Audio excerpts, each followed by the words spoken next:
করেছে, সেই যুদ্ধে অধার্মিকদের সঙ্গে ধার্মিকরাও কিন্তু মারা গেছে।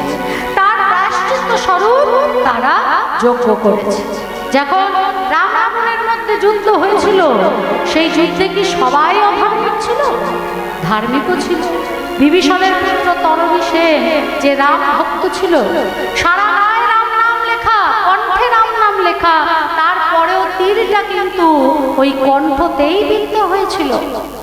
তাহলে তার প্রায়শ্চিত্ত স্বরূপ রামচন্দ্র করেছিলেন অশ্বমেধ যজ্ঞ। আর তুমি যে এত বড় একটা কুরুক্ষেত্রের যুদ্ধ বাঁধিয়ে দিলে, বলি প্রায়শ্চিত্ত স্বরূপ তো কোনো যজ্ঞ করলেন না। কৃষ্ণচন্দ্র বলছে, আপনি বলে দিন দেবর্ষি আমায় কি করতে হবে। তবে শোনো, তেতাই রাম রাজা ছিল, অশ্বমেধ যজ্ঞ করল। তেতাই রাম রাজা ছিল কি বা, তেতাই রাম রাজা ছিল কি বা, তেতাই রাম রাজা ছিল কি বা, তেতাই রাম রাজা ছিল, তেতাই রাম রাজা ছিল, অশ্বমেধে যজ্ঞ কইল। দানব্রত যজ্ঞ হবে, মহারাজ দানব্রত যজ্ঞ হবে এবে। দানব্রত যজ্ঞ হবে, দানব্রত যজ্ঞ হবে এবে। রামচন্দ্র করেছিলেন অশ্বমেধ যজ্ঞ, আর আপনি করবেন দানব্রত যজ্ঞ। এই নিয়মগুলো শুনে নিন।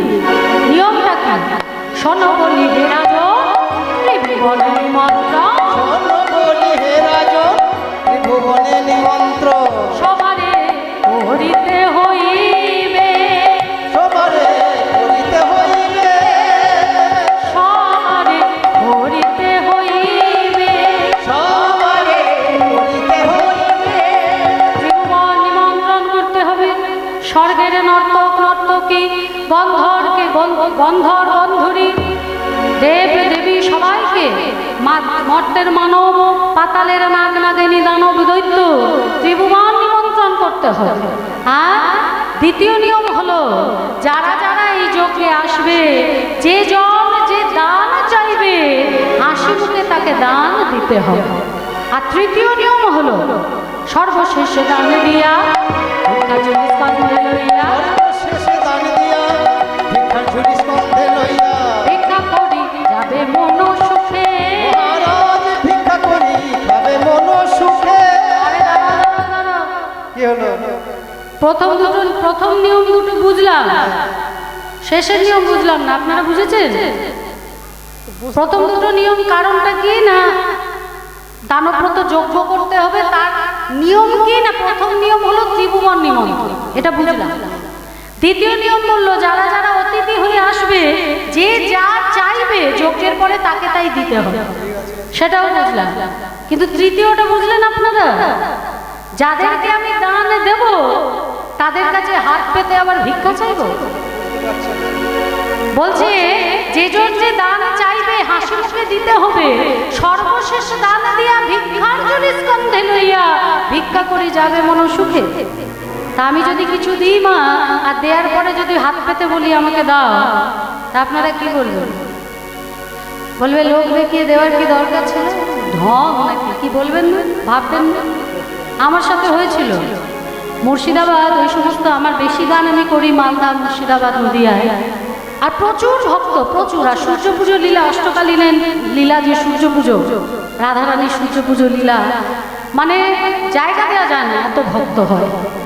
তা সেই কীর্তনে এক বাবা এত বড় একটা সেফটি পিন 100 টাকার মধ্যে লাগিয়ে এরকম দোলাতে দোলাতে এসে ভক্তদের মাঝে মাইকে বললেন, আমি সমাজশ্রী মায়ের কীর্তনে সন্তুষ্ট হয়ে এই 100টি টাকা গোবিন্দ সেবার জন্য দিলাম। সেফটি পিনটা কিন্তু এত বড়। তা আমি ওটা নিয়ে আমি ওড়নার মধ্যে তো আটকালাম, কীর্তন শেষ হয়ে গেল। আর খুব চাপ থাকে সূর্য পুজো লীলাতে। তা শেষ হয়ে যাবার পর যখন বেরিয়ে আসছি, তখন পিছন থেকে ওই বাবা ডাকছে, এই যে মা, ও কীর্তনিয়া মা, ও কীর্তনিয়া মা। এত আওয়াজে আমি শুনতে পাচ্ছি না, কিন্তু আমার এই ভাই শুনেছে। শুনে বলছে, দিদি ওই বয়স্ক বাবা ডাকছে। কে ডাকছে? তাকে দেখি সেই বাবা যে 100 টাকা দিয়েছিল বড় সেফটি পিনে করে। তা আমি তো দাঁড়ালাম, ছুটতে ছুটতে এসে হাঁপাচ্ছে। আমাকে হঠাৎ করে বলছে যে, মা গো, আমি তোমাকে যেটা দিলাম ওটা আমাকে দাও। আমি বললাম, কি দিলেন আর কি দেবো? ওই যে দিলাম না আসরের মধ্যে, ওই যে 100 টাকা দিলাম না। আমি বললাম, বাবা ওটা তো আপনি গোবিন্দ সেবার জন্য দিলেন, তাহলে ওটা আবার আপনাকে দিয়ে দেবো? বলে আরে সেবা টেবা না, ওই সবাইকে দেখানোর জন্য দিয়েছিলাম, তখন দিয়েছিলাম, এখন দাও, আবার পরের জনকে দিতে হবে। হরি বল। তাহলে মনে মনে তো একটু ভেবেছিলাম মা, এই 100 টাকা নয়, সেফটি পিনটার উপর লোভ হয়ে গেছে। খুব সুন্দর নকশা করা ছিল সেফটি পিনটা, টাকা নিয়ে নিল, সেফটি পিনটাও নিয়ে চলে গেল। তা আজকে ভগবান বলছে আমি যখন সবাইকে দানই করব, যদি আমার হাত পেতে ভিক্ষা চাই, তাহলে ওরা বলবে না যে দান দেওয়ার কি দরকার ছিল? সঙ্গে সঙ্গে দেবর্ষি নারদ বললেন, ধরুন আপনি কাউকে 1 লক্ষ স্বর্ণ মুদ্রা দান করেছেন, তারপর যদি 16 আনা চান, তাহলে কি নিন্দে করবে? বলছে তা করবে না, কিন্তু কথা হচ্ছে দানই যদি করবো তো আমি ভিক্ষা কেন চাই? তখন বলছে বলি রাজার কথা মনে আছে? হ্যাঁ, এই বলি রাজা সে এত অহংকারী হয়ে গিয়েছিল, প্রচার করেছে আজকে যে যা চাইবে আমি তাকে তাই দেব, যে যা চাইছে বলি রাজা তাকে তাই দিচ্ছে। ভগবান তো অহংকার সহ্য করে না মা। আজকে ভগবান বামন অবতারের রূপ ধরে এসছে, ছোট্ট ব্রাহ্মণ সেজে এসছে, বলছে রাজা তুমি সবাইকে দিচ্ছ, যে যা চাইছে দিচ্ছ, আমি যদি কিছু চাই তুমি আমায় দেবে? বলে রাজা বলছে হ্যাঁ, আজকে তো কাউকে ফেরাবো না, বলো কি চাই? বলছে আমার চরণের 3 পা জমি চাই। বলে রাজা হেসে উঠলে, বলছে এইটুকুটুকু তো চরণ, 3 পা জমি কতটা হবে? এইটুকু হবে, তার থেকে বরং আমি দিচ্ছি, তুমি না। বলে না, আমার চরণেরই 3 পা জমি দিতে হবে। আর এই বলি রাজার গুরুদেব হচ্ছে দৈত্যগুরু শুক্রাচার্য। সে কিন্তু বলছে বলি এ কিন্তু কোনো সাধারণ ব্রাহ্মণ নয়, নিশ্চয়ই কোনো দেবতা ছদ্মবেশে এসছে তোমাকে জব্দ করবে বলে, খবরদার এর কথায় কিন্তু তুমি রাজি হয়েও না। আর বলি রাজার বোন দূর থেকে ভগবানকে ওই রূপে দেখে মনে মনে ভাবছে আহা, এ যদি আমার পেটের ছেলে হতো। গুরুদেবের কথা অমান্য করলেন, আজ এত অহংকার। ভগবানকে বলছে বেশ, তোমার কোথায় 3 পা জমি লাগবে তুমি নিয়ে নাও। ভগবান বলছে মুখে বললে হবে না, হাতে জল নিয়ে তোমাকে 3 সত্য করতে হবে। এবার কমণ্ডল থেকে যেই জল ঢালতে যাবে, দেখছে জল আর পড়ছে না। কেন? কারণ শুক্রাচার্য ওই কমণ্ডলের মধ্যে ঢুকে মুখটা বন্ধ করে দিয়েছে যাতে জল না পড়ে। তখন ভগবান বললেন মুখের কাজটা আটকে গেছে, একটা কাঠি নিয়ে খোঁচা মারো, তাহলেই দেখবে পরিষ্কার হয়ে গেছে। ওই কাঠি নিয়ে খোঁচা মারার জন্য দৈত্যগুরু শুক্রাচার্যের একটা চোখ কানা, হাতে জল নিয়ে প্রতিজ্ঞা করলেন যা চাইবে তাই দেব। 3 বার জল ফেলে দিলে, বলছেন বেশ তাহলে আমি নিই। বলে হ্যাঁ ঠাকুর তুমি নাও। একটা চরণ মর্তে দিলেন, মর্ত পাতাল দিয়ে নিলেন, আর একটা চরণ স্বর্গে দিয়ে স্বর্গ নিলেন। বলছে বলি আমি 2 চরণে স্বর্গমর্ত পাতাল নিয়েছি, এখনো আমার একটা চরণ বাকি আছে, তুমি আমাকে পাত্র দাও। বলি রাজা বুঝলেন এ সামান্য কেউ নয়, ভগবান এসছে। তাহলে যখন ভগবানকেই সামনে পেয়েছি, আমার মস্তকের থেকে বড় পাত্র আর কি হতে পারে? আমি ভগবানের চরণ আশ্রয় করব। আর ওদিকে বলি রাজার যে বোন মনে মনে ভাবছিল এ যদি ছেলে হতো, সেই বোন তখন ওই কাণ্ড দেখে মনে মনে ভাবছে এ যদি আমার ছেলে হতো, একে আমি বিষ খাইয়ে মারতাম। সেই কিন্তু দাপর যুগে পুতনা রাক্ষসী হয়ে ভগবান তাকে উদ্ধার করেছিলেন। তা যখনই নিজের মস্তকটা দিয়ে বলছে ও প্রভু আমি আমার মস্তক তোমার চরণে দিলাম, এবার তুমি দেখি তোমার 3য় চরণ তুমি যদি বার করো আমাকে দেখাও, তাহলে আমি আমার মস্তকটাকে পাত্র হিসেবে তোমায় দেব। সঙ্গে সঙ্গে ভগবানের নাভি কুণ্ড থেকে 3য় চরণ বেরালো। আর বলি রাজা বলছে কি, বলি দাও দাও চরণ আমার শিরে,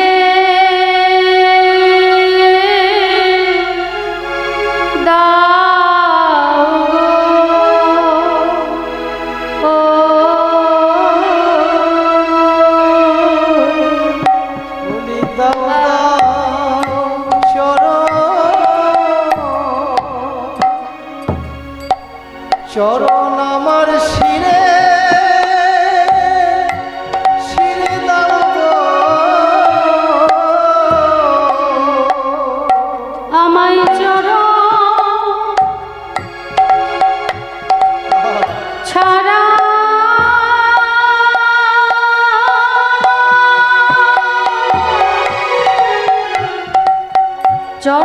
ভৎসনা করো না আমি বহু জন্মে অপরাধী আমায় চরণ ছাড়া করো না গো।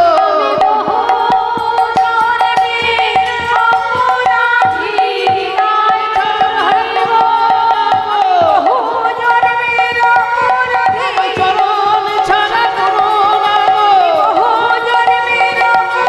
আমায় চরণ ছাড়া করো না গো। বলি দাও দাও চরণ আমার শিরে দাও গো। তাহলে দান করে ভিক্ষা চাইলে কি হবে? এই যে দান করেছো অহংকার আমি দানি, যখনই তুমি ভিক্ষা চাইবে তখন কি হবে? তোমার দানের অহংকার দূরে যাবে।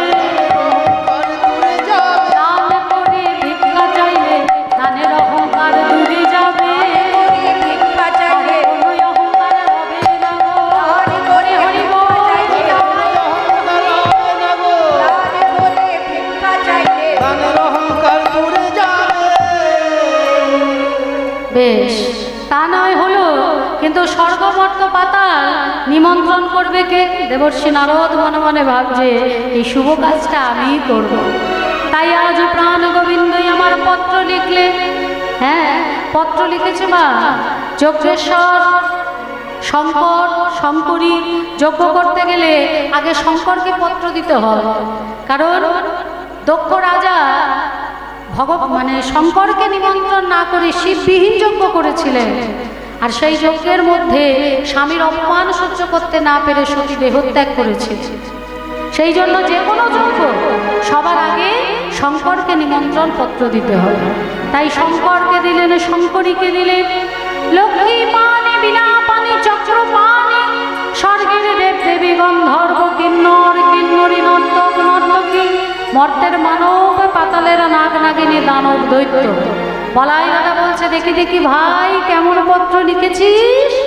বাবা বাবা কি সুন্দর পত্র লিখেছিস।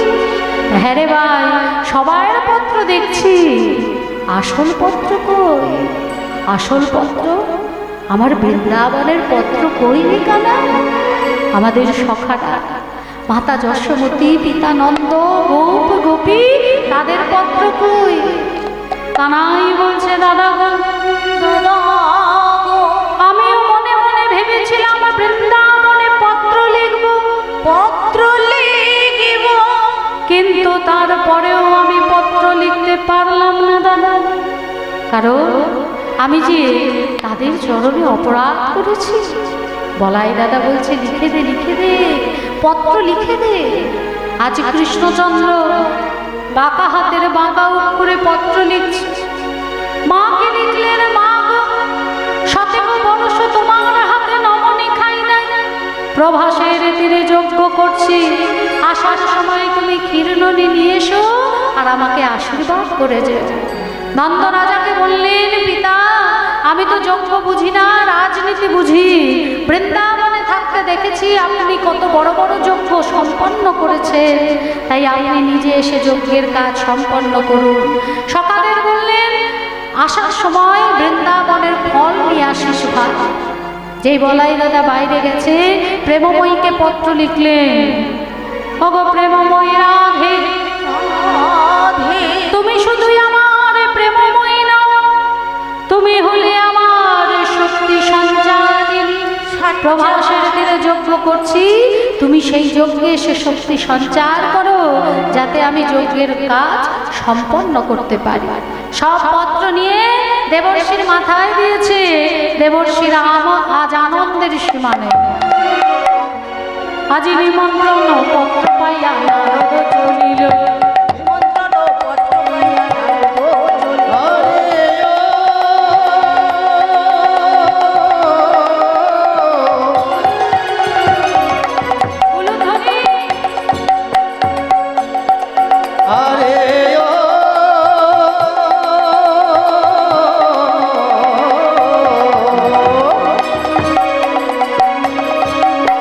আরে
মাটিতে রাখা চরণে রেখেছে।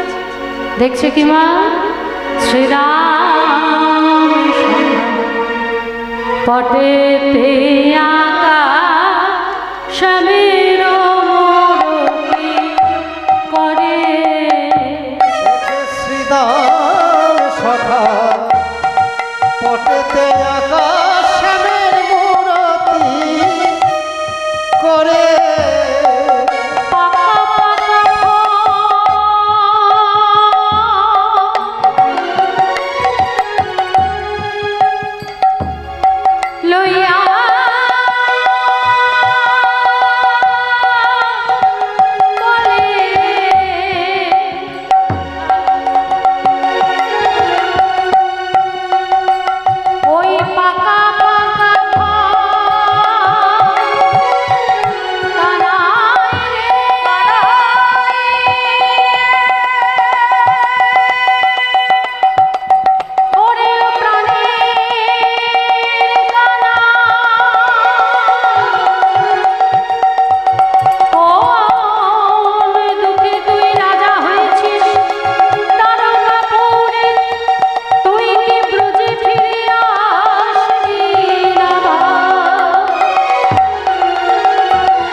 যখনই এসেছে মা দেখছে কি শ্রীরাম সুদাম দাম সুদাম পাকা পাকা ফল নিয়ে কানাইয়ের চিত্র অঙ্কন করে বলছে, কোন সুখে রাজা হলি দ্বারকাপুরে, হরি কানাই তুই কি বৃন্দাবনে আর ফিরে আসবি না ভাই।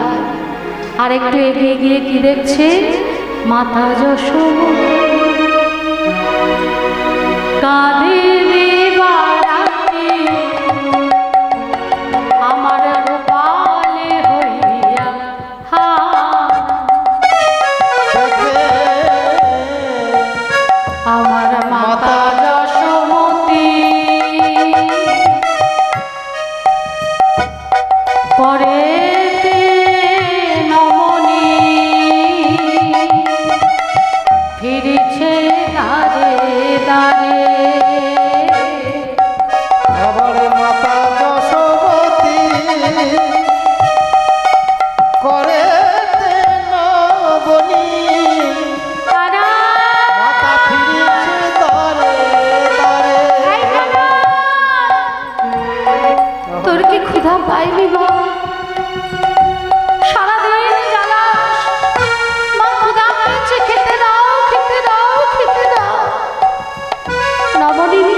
ওদিক পাশে কি আমার কানাইকে দেখেছো?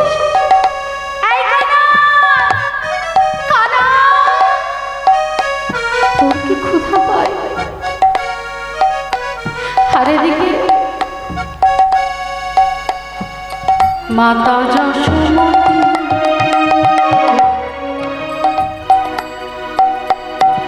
করে বনি মাতা ফিরেছে তারে তারে। আমার নন্দ পিতা ও গো জেলেছে চিতা,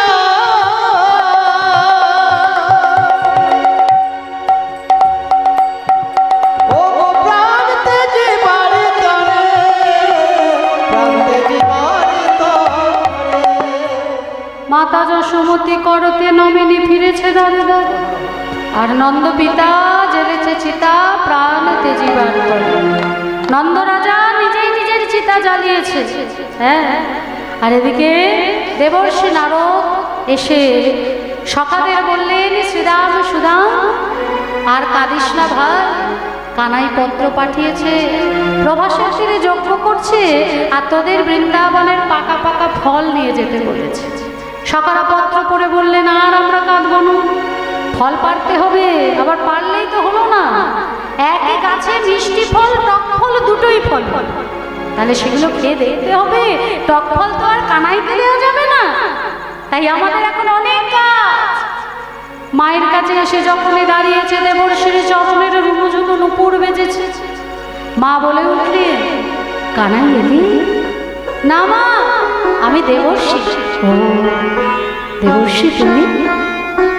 আচ্ছা দেবর্ষী, তুমি বলতে পারো আমার কানাই কোথায় আছে?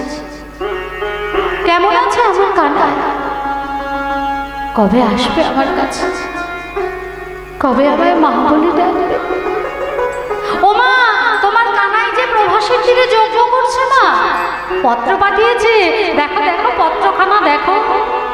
মা আমার বললেন, দেবর্ষি হে, যবে থেকে আমার গোপাল গেছে তবে থেকে আমার নয়নের জ্যোতিও চলে গেছে। আমি যে নয়নে দেখতে পাই না, তুমি আমাকে পড়ে বলে দাও আমার গোপাল কি লিখেছে। দেবর্ষি বললেন, কি মা গো, তুমি তো জানো না মা, তোমার গোপাল বৈকুণ্ঠাদি নারায়ণ বটে। তার হাতে লেখা পত্রখানি তোমার নয়নে পরশ করো, আবার তুমি আগের মতো দৃষ্টি শক্তি ফিরে পাবে। মা যখনই গোপালের পত্রখানি নয়নে পরশ করলো, মা আবার আগের মতো দৃষ্টি শক্তি ফিরে পেল। তাই তো গোপাল লিখেছে শতেক বরস, মানে 100 বছর আমার হাতে নবনী খাইনি, আমার আর সময় নেই, আমার আর কাঁদলে চলবে না। ওরে দাস দাসী, কে কোথায় আছিস, আয় আয়, সারা রাত ধরে নবনী বানাতে হবে। নন্দরাজার কাছে গিয়ে বললেন, আর নিজের চিতা সাজাতে হবে না, আপনার গোপাল প্রভাসের তীরে যজ্ঞ করছে, এই দেখুন পত্র দিয়েছে, আপনাকে গিয়ে সেই যজ্ঞের কাজ সম্পন্ন করতে বলেছে। সবাইকে পত্র দিয়ে যখন এই রাধারানীর কাছে এসছে মা, রাধারানীর শেষ দশা, কথা বলার আর ক্ষমতা নেই। কখনো বলছে কি, মরিব মরিব সখী নিশ্চয় মরিব, কিন্তু আমার কানু হেন গুণনিধি কারে দিয়ে যাব? কাল বলে কালা গেল মধুপুরে, সেখানে আর কদিন বাকি। এদিকে আমার যৌবন শয়রে ঝরিতেছে ভাগরা, তাহারে কেমনে রাখি। আজকে রাধারানী চোখের জল শুকিয়ে গেছে, বিধাতাকে বলছে, বিধাতা যদি এমন জন্ম দিলে, সেবা থেকে কেন বঞ্চিত করলে? তবে এটুকু কৃপা করো, আমার এই পঞ্চভূতের দেহ তোমার ওই পঞ্চতত্ত্বের সঙ্গে বিলীন করে দাও, যাতে আমি আমার বধূর সেবা করতে পারি। ক্ষিতি অতেজ মরুদ্ম, ক্ষিতি অর্থাৎ মাটি, আমার শরীরের মাটিটি ওই মাটির মধ্যে মিশিয়ে দাও, যে মাটির ওপর দিয়ে আমার বধূ কোমল চরণ নিয়ে হেঁটে চল। অফানে জল, আমার শরীরের জল অংশটি ওই সরোবরে মিশিয়ে দাও, যে সরোবরে আমার বধূ স্নান করে। তেজ মানে হলো আগুন, বলছে আমার শরীরের তেজ তত্ত্বটি সেই দর্পণে মিশিয়ে দাও, যে দর্পণে বধূ তার বদন দর্শন করে। মরুদ মানে বাতাস, আমার শরীরের বাতাস অংশটি সেই বাতাসে মিশিয়ে দাও, যে বাতাস আমার বধূর অঙ্গ স্পর্শ করে আমার বধূকে শীতলতা দান করে। বৌ অর্থাৎ আকাশ বা মহাশূন্য, বললেন আমার বৌ অংশটি ওই আকাশের মধ্যে এমনভাবে ছাতা হয়ে ধরো, যাতে ওই সূর্য দেবতা তার তাপ আমার বধূর অঙ্গে না দিতে পারে। দেবর্ষি নারদের বললেন, আর কাঁদতে হবে না, তোমার প্রাণনাথ প্রাণবধূ প্রভাসের তীরে যজ্ঞ করছে, পত্র পাঠিয়েছে, তোমায় গিয়ে শক্তি সঞ্চার করতে বলেছে। পত্র পড়ে রাধারানী বললেন, আর কাঁদলে চলবে না সখী, এবার তোরা আমায় সাজিয়ে দে, আমি আমার বধূর কাছে যাই। সখীরা মিলে রাধারানীকে সাজাচ্ছে। সঙ্গিনী রঙ্গিনী রূপতরঙ্গিনী বসিয়া মন্দির মাঝে, মদন মোহন মোহিতে যতন করিল রায়ক সাজে, বড় যতন করে সাজাইল, আমার প্রেমময়ী রাধারানীকে যতন করে সাজাইল,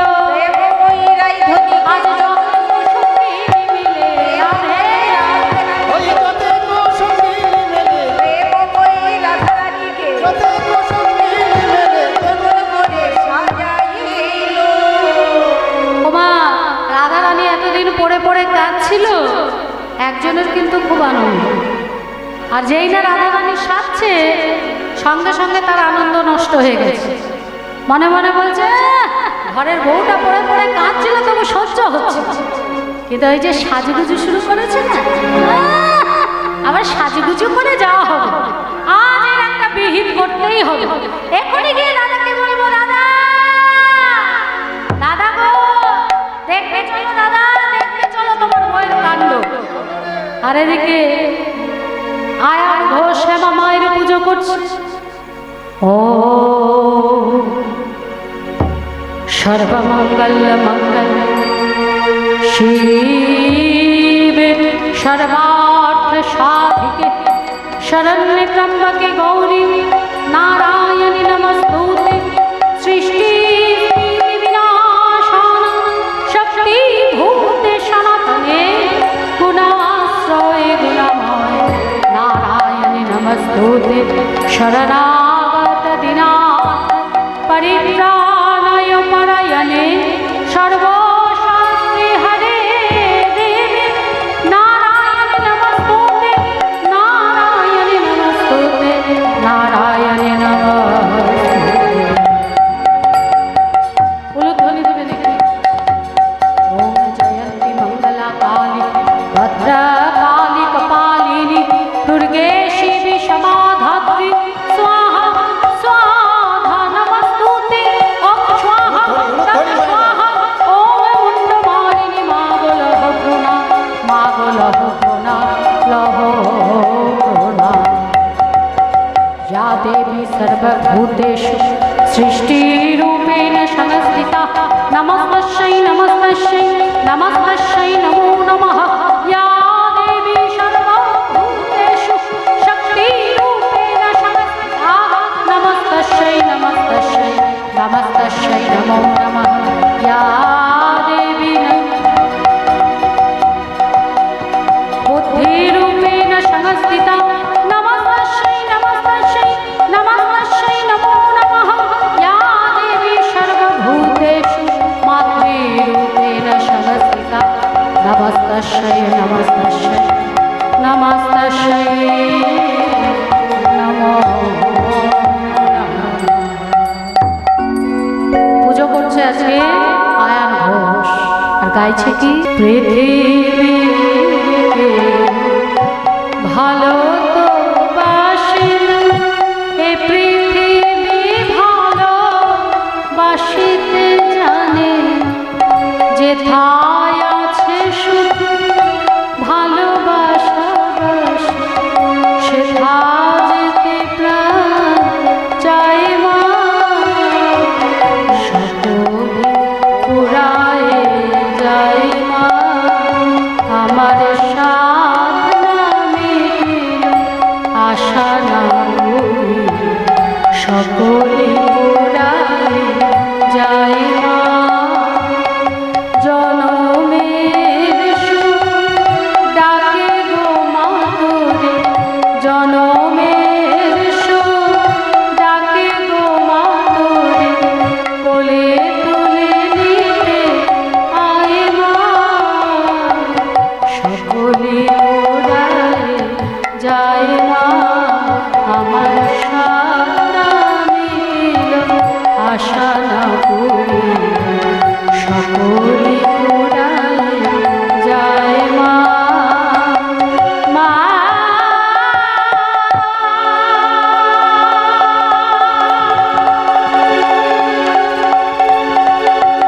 মা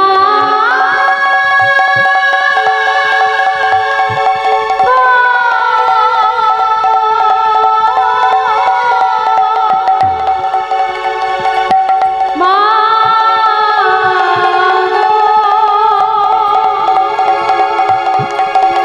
জগৎ জননী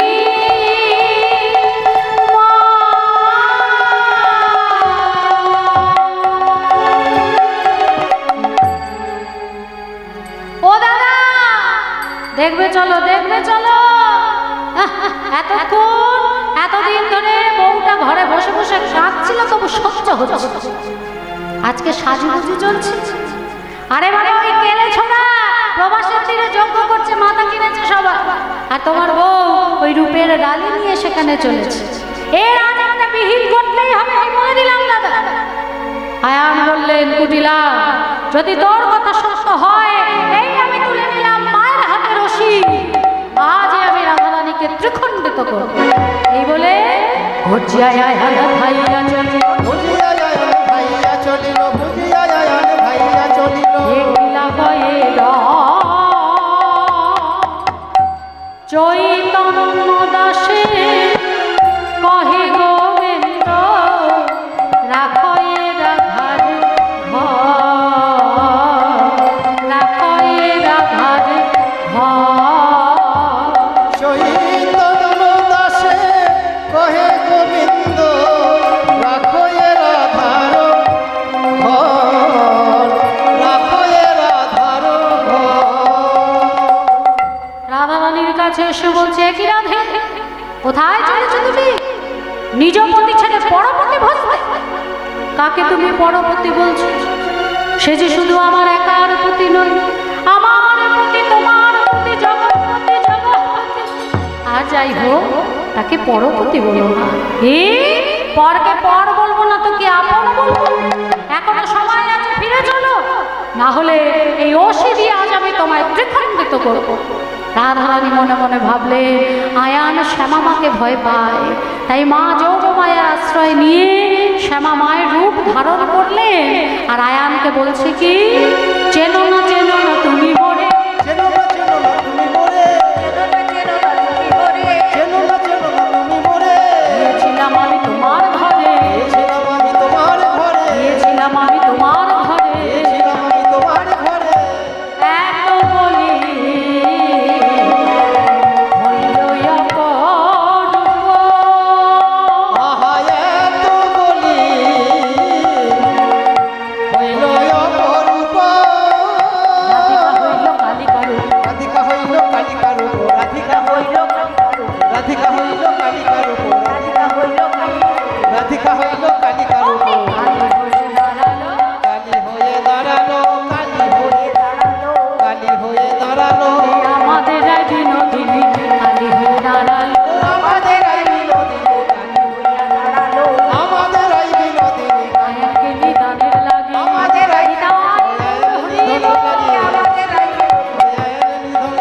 আমাদের আই নিধন লাগে, আমাদের আই ওই কালী হয়ে দাঁড়ালো। বলছে, আয়ান তুমি কি ভুলে গেছো সেই পূর্ব প্রতিশ্রুতির কথা? তুমি ছিলে অভিমন্যু ঋষি, কঠোর তপস্যায় বসেছিলে। সব তোমার তপস্যায় সন্তুষ্ট হয়ে ভগবান যখন তোমায় বর দিতে এলো, তুমি তার প্রেয়সীকে নিজের পত্নী রূপে চাইলে। তিনি ভক্ত বাঞ্ছা কল্পতরু, ভক্তের মনোবাসনা পূর্ণ করাই তার কাজ। তাই ভগবানকে তার প্রেয়সীকে দিতে হয়েছিল। তিনি বলেছিলেন, এই সত্য যুগে নয়, আগত দাপর যুগে আমি যাব বৃন্দাবনে কৃষ্ণ হয়ে, তুমি যাবে আয়ান ঘোষ হয়ে। আমার মা মঙ্গ থেকে আবির্ভাব ঘটবে রাধারানী, আর রাধারানীর সাথে তোমার বিবাহ হবে। তা আশীর্বাদ করে তো চলে গেলেন। এদিকে মা লক্ষ্মী তিনি ক্রুদ্ধ হয়ে এসে বললেন, রে অভিমন্যু ঋষি, তোর এত দুস্পর্ধা, তুই নারায়ণের প্রেয়সী লক্ষ্মীকে পত্নী রূপে চাস? আমার স্বামী যখন কথা দিয়েছে তখন সেই আশীর্বাদ পূর্ণ হবে। তবে তুইও শুনে রাখ, তুইও একটা কথা শুনে রাখ, ওই দাপর যুগে তোরও নপুংসক অবস্থায় জন্ম হবে। সঙ্গে সঙ্গে অভিমন্যু ঋষি বলে উঠলেন, তবে শুনিও, তুমিও শুনে রাখো লক্ষ্মী, রাধারানী রূপে যখন তুমি দাপর যুগে যাবে, তুমিও কোনোদিন মা ডাক শুনতে পাবে না। যার জন্য আমরা কেউ মা রাধা বলি না, আমরা রাধারানী বলি। এটা একটা কারণ মা না বলার। আরও একটা কারণ হলো, রাধারানীর জন্ম কোনো মাতৃগর্ভে হয়নি। রাধারানীর জন্ম হয়েছিল সোনার পদ্ম ফুলের উপরে। সেই কারণে রাধারানীকে কেউ মা বলে না, তাকে মেয়ে রূপে পুজো করা হয়, ভালোবাসা হয়। আর বৃন্দাবনে সবাই আমার রাধারানীকে লাডলি বলেই ডাকে, মানে ছোট্ট মেয়ে, আমরা ছোট্ট বাচ্চাকে, একটা মেয়েকে যেভাবে আদর যত্ন করি, বৃন্দাবনে সবাই আমার রাধারানীকে সেইভাবেই সেবা পূজা করে। তাহলে আজকে যখন এই কথা বলেছে, আয়ানের হলো চৈতন্য বলে শ্রীমতী তুমি ধন্য, হ্যাঁ, তা তুমি আমায় এটুকু কৃপা করো, আজ আমি তোমায় কোনো বাধা দেবো না, তুমি যাও, কিন্তু এটুকু কৃপা করে যাও, কথা দিয়ে যাও, আয়ানের নিদানের কালে যেন যুগল চরণ দর্শন করেই আমি যেতে পারি। তারা রাধারানীর আশীর্বাদ করলেন, আয়ান ফিরে গেলেন। এবার মা যশোমতী গোপালের জন্য নিচ্ছে ক্ষীরননি ছানা মাখন, সখারা নিয়েছে বৃন্দাবনের ফল, নন্দরাজা নিয়েছে মণিমুক্তা, তা সবাই তো সব নিয়ে নিল, এবার রাধারানী কি নেবে? তাই রাধারানী সখীদের সঙ্গে যুক্তি করছে। আজি সখী সঙ্গে বিনোদিনী যুক্তি করিয়া, সখী সঙ্গে বিনোদিনী যুক্তি করিয়া, বিনা সুতার মালা গাতে হরষিত হইয়া, বিনা সুতার মালা গাঁথে হরষিত হইয়া, মধুর গলায় আমার মধুর গলায় দুলবে, মধুর গলায় দুলবে, মধুর গলায় দুলবে, আমার কথা মনে হবে, মধুর গলায় দুলবে, তখন আমার কথা মনে হবে, মধুর গলায় দুলবে। বিনা সুতার মালা গাতে হরষিত হইয়া, বিনা সুতার মালা গাতে হরষিত হইয়া, আহা বিনা সুতার মালা গাঁথে হরষিত হইয়া, বিনা সুতার মালা গাঁথে হরষিত হইয়া। সবাই যখন প্রভাসের তীরে এসে পৌঁছলেন, অনেকটা দেরি হয়ে গেছে। এদিকে কৃষ্ণচন্দ্র 4টি দ্বার করেছিল। প্রথম দ্বারে নন্দ উপানন্দ, দ্বিতীয় দ্বারে সখারা, তৃতীয় দ্বারে মা যশোমতী, আর চতুর্থ দ্বারে মধুর দ্বারে আমার রাধারানী গোপীগণ। তা যখন এসছে তখন সব দ্বার বন্ধ হয়ে গেছে।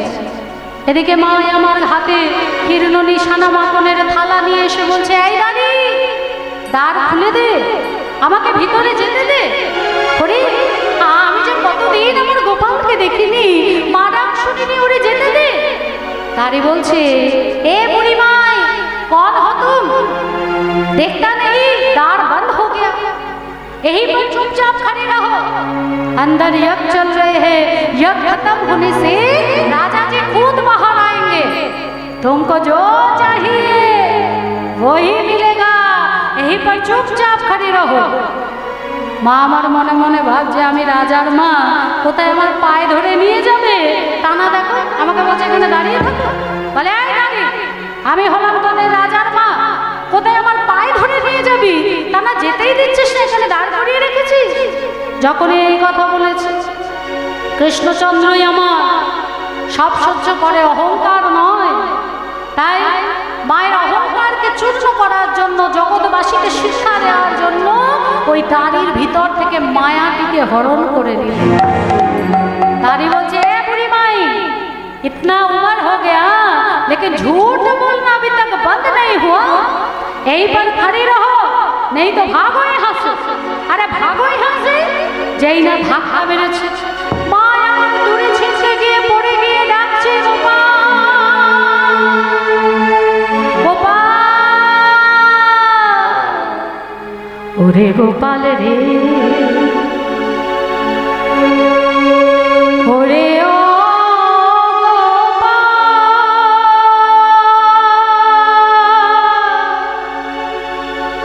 ওরে গোপাল রে,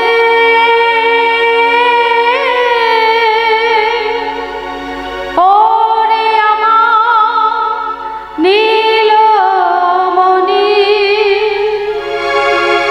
একবার মা বলে সারা দে। অচৈতন্য হয়ে গেলেন মা। দাড়ি তখনও প্রহার করে যাচ্ছে, প্রহার করছে মায়ের উপরে। মায়ের আর্তনাদ, মায়ের কান্না, মায়ের কণ্ঠস্বর পৌঁছল কৃষ্ণচন্দ্রের কর্ণমূলে। সবে মাত্র যজ্ঞে আহুতি দিতে যাবে, হাত থেকে আহুতির ঝাড়াটা পড়ে গেল। বলাই দাদা বলছে, কিরে ভাই, দাদা মা এসেছে, দাদা মা, আমি চললাম দাদা। হ্যাঁ রে ভাই, এখনো যজ্ঞ সম্পন্ন হয়নি, রইল যজ্ঞ দাদা। যদি মাকে ফিরে পাই আবার যজ্ঞ হবে, আর যদি মাকে ফিরিয়ে আনতে না পারি তবে আমিও আর ফিরবো না দাদা। এই বলে ছুটে চলেছে। কিন্তু শুধু মায়ের কাছে গেলে হবে না, 4টে দ্বারেই যেতে হবে। 1 থেকে 4 কৃষ্ণ হলেন। প্রথম দ্বারে নন্দ উপানন্দ। নন্দ রাজা মনে মনে ভাবছে, গোপাল আর কতক্ষণ অপেক্ষা করতে হবে তোকে দেখার জন্য। হঠাৎ তাকিয়ে দেখলে বাধা অর্থাৎ পাদুকা মাথায় করে গোপাল এগিয়ে আসছে। পিতার চরণে পড়িয়ে দিয়ে বললেন, পিতা আমি হলাম তোমার বাধা বাবা গোপাল। শুধু তুমি নও পিতা, তোমার মতো করে যে আমায় ভালোবাসবে আমি যুগে যুগে তার বাধা বহন করব। এই কলিযুগে অর্জুন মিশ্রের বাধা বহন করে ভগবান তার কথা রাখলেন, প্রমাণ দিলেন। আবার দ্বিতীয় দ্বারে সখারা আসছে হুল্লোড় করতে করতে, জয় কানাইয়া লাল কি জয়। কে বললো জয় জয়? কে বলেছে রে? না ওই যে তুমি বলেছো? আমি জয় বলতে বলেছি? হায় হায় হায়, দেখেছেন কাণ্ড? আমি একবারও বললাম জয় বলতে। জয় বললে তো হবে না, আমি বলবো জয় কানাইয়া লাল কি, আর সবাইকে বলতে হবে হাতি ঘোড়া পাল কি। বসে থাকলে হবে না, অনেকক্ষণ বসে আছেন, আমার পা ব্যথা হয়ে গেছে। তাহলে এবার আমার সঙ্গে একটু সবাইকে বলতে হবে হাতি ঘোড়া পাল কি। বলবেন তো? জয় কানাইয়া লাল কি, হাতি ঘোড়া পাল কি, जय कन्हैया लाल की। जोर से बोलो दिल से बोलो, जोर से बोलो जय कन्हैया लाल की, जय कन्हैया लाल की, जय कन्हैया लाल की, হাতি ঘোড়া পাল কি, जय कन्हैया लाल की, হাতি ঘোড়া পাল কি, जय कन्हैया लाल की। हाथी घोड़ा पाल हरि हरि बोल, হাতি ঘোড়া পাল কি, জয় কানাইয়া লাল কি, ঘোড়া পালকি জয় কানাইয়া লাল কি, ঘোড়া পালকি জয় কানাইয়া লাল কি, হাতি ঘোড়া পাল কি। বাহ, আজকে আপনারাও কিন্তু কৃষ্ণের বন্ধু হয়ে গেলেন। বাবা নিতাই গৌর হরি বল। কৃষ্ণচন্দ্র বুঝলেন এ হলো আমার সখাদের কাজ। তাহলে দ্বিতীয় দ্বারে সখাদের সঙ্গে মিলন হলো। তৃতীয় দ্বারে যখন এসেছে দাড়ি, তখনও মাকে প্রহার করছে। যেই না ভগবান দাড়িকে স্পর্শ করলেন, দাড়ির মায়া ফিরে এলো। মাকে স্পর্শ করতে মায়ের সকল জ্বালা জুড়িয়ে গেল। মায়ের কোলে বসে ক্ষীর্ণনি ছানা মাখন খাচ্ছে। খবর গেল রাজমহলে। ছুটে এলেন রাজমাতা দেবকী। ভিখারির কোলে কেন আছো গো বসিয়া, হেন কালে দুই মায়ে দ্বন্দ্ব যে বাঁধিলা। দেবকী বলছে কৃষ্ণ আমার ছেলে, যশোদা বলছে গোপাল আমার ছেলে। মা যোগ মায়া বড়িমার মাছ ধরে এসে বললেন আমি প্রমাণ করে দিচ্ছি কার ছেলে। 100টা বসন টাঙানো হবে, যে মায়ের স্তনধারা শতবস্ত্র ভেদ করে গোপালের চাঁদ মুখে পড়বে, সেই হলো গোপালের মা। এবার দুটো মা, যে জন্ম দিয়েছে তার অহংকার বেশি, তাই দেবকী অহংকার করে বলছে আমি তো গোপালের মা, আমি মা না, পেটে ধরেছি আমি, কষ্ট করে জন্ম দিয়েছি আমি, কিন্তু আমি হলাম মা, আগে আমি পরীক্ষা দেব। এই বলে মা আমার পরীক্ষা দিতে এলো, পরীক্ষা দিতে এলো। কিন্তু মায়ের স্তনধারা প্রথম বছর ভেদ না করিল। বেদনা করিল। প্রথম বসনে ভেদ করল না, আর শতবস্ত্র ভেদ করা তো দূরের কথা। প্রথম মায়ের পরীক্ষা হয়ে গেল। এবার এলে আমার যশোমতী মা। মা আমার কাঁদতে কাঁদতে বলছে বাবা, পরীক্ষায় জয়লাভ করতে আসেনি, পরীক্ষা দিতে আসেনি। শতবর্ষ আমার উপসী করল, শুধু মা ডাক শুনতে চায়, আমি শুধু মা ডাক শুনতে এসেছি। তাই আমি বাহু দুটো উত্তোলন করলাম, একবার আমায় মা বলে ডাক। এই বলে মা আমার বাহু দুটি উত্তোলন করিল। উত্তোলন করিল। মানে মা বাহু উত্তোলন করে যখন আত্মসমর্পণ করেছে, মায়ের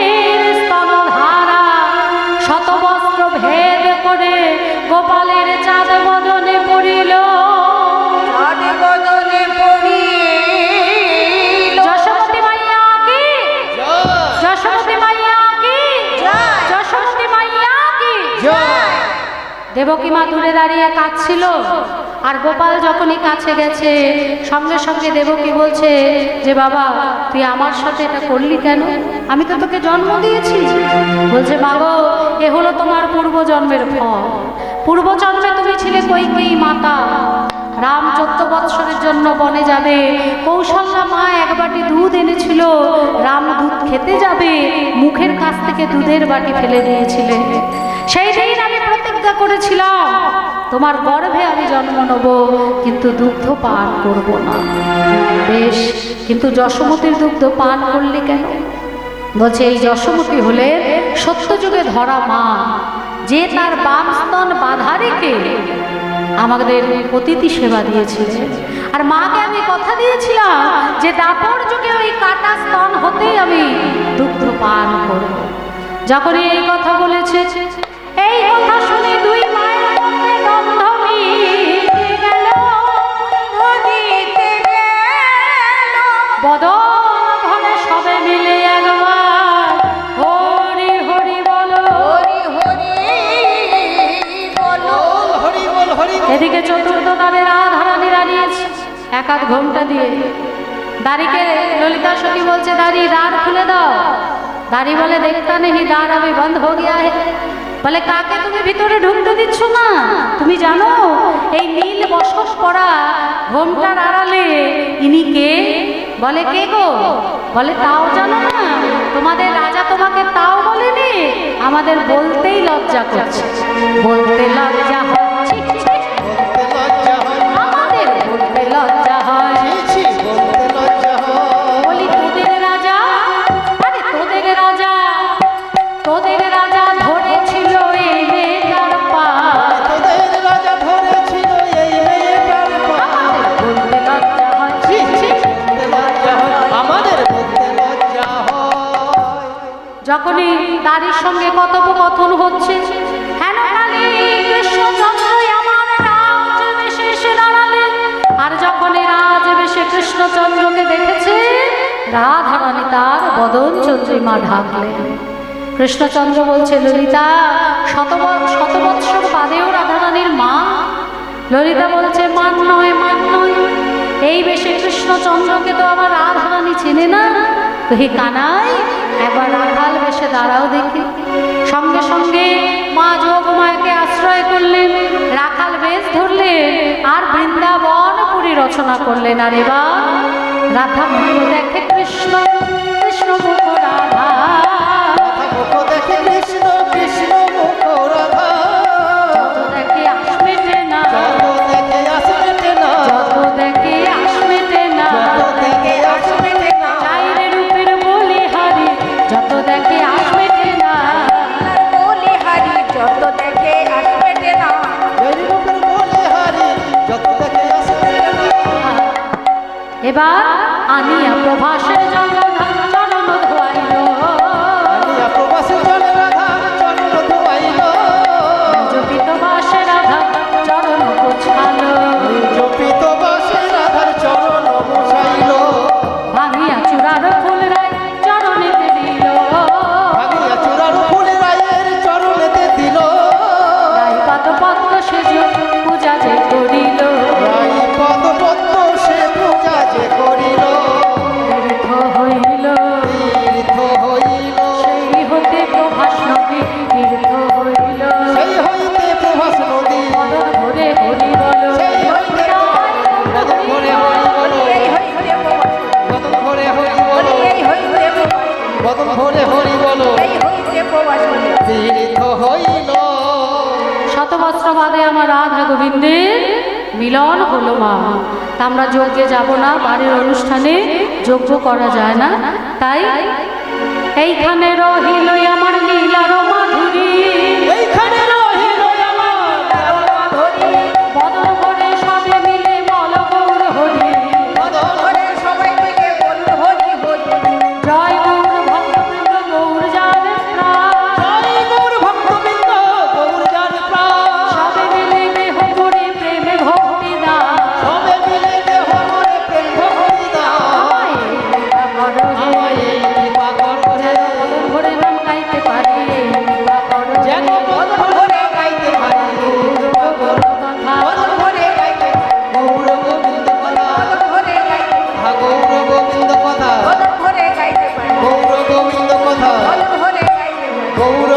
কোথায়